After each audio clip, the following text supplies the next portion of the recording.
Wal-mart Stores Incorporated expects U.S. e-commerce sales to surge 40% in the next fiscal year as its online investments allow the retail giant to play catch-up with Amazon.com Incorporated.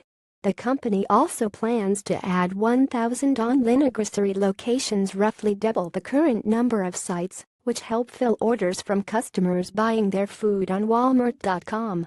Total sales, meanwhile, are expected to grow at or above 3%, the retailer said as part of a forecast issued ahead of its shareholder meeting on Tuesday. The upbeat guidance triggered Walmart's biggest rally in more than a year, lending evidence to the view that its campaign bet on e-commerce is beginning to pay off. Chief Executive Officer Doug McMillon has channeled more than a third of the business's capital spending budget into digital initiatives like specialized e-commerce distribution centers, up from just 20% a few years ago.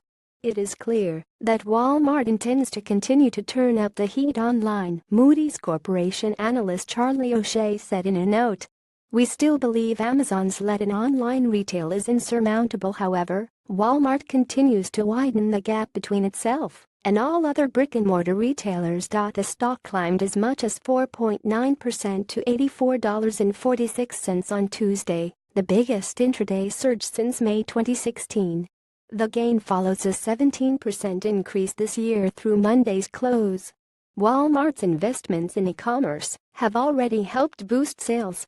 The company expects to reach U.S. online revenue of $11.5 billion this year.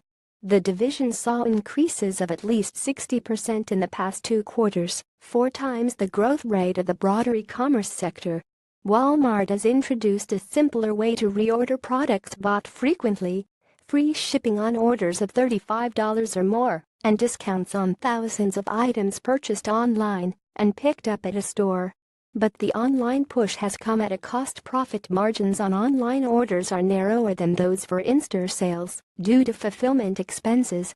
In the second quarter, Walmart's gross profit margin narrowed for the first time in 2 years. Voice orders. The company also is teaming up with Google to let shoppers order by voice, and it said this week that it's making the returns process simpler and faster for customers who use its mobile shopping app.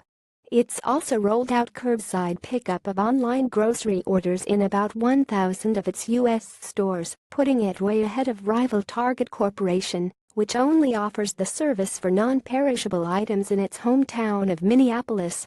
Walmart has said that in some markets, the online grocery offering brings in customers who have never shopped at the retailer before. As more resources go to its web operations, Walmart has significantly slowed down its pace of new store development.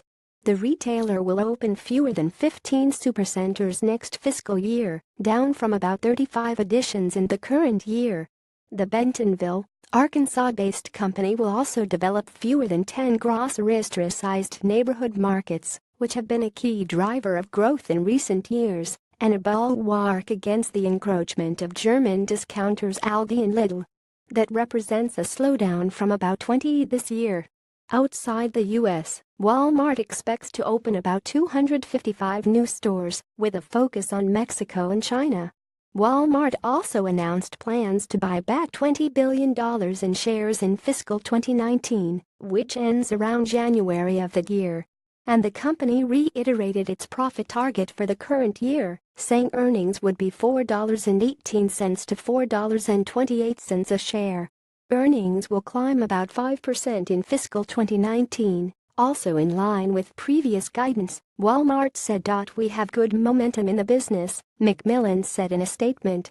We're executing our strategy and moving with speed to win with the customer, who is more connected than ever. Grocery lead-in-line sales still account for a small percentage of Walmart's revenue, and no one expects it to overtake Amazon in e-commerce orders. That company generated the majority of its roughly $136 billion in sales from online shopping last year. In the second quarter, 62% of all U.S. internet users visited Amazon, a remarkably high number, according to Wells Fargo company analysts, illustrating just how deeply the company has penetrated the online market. But Walmart's investments should help the company maintain its lead in the grocery market, even as more customers move online, according to Moody's O'Shea.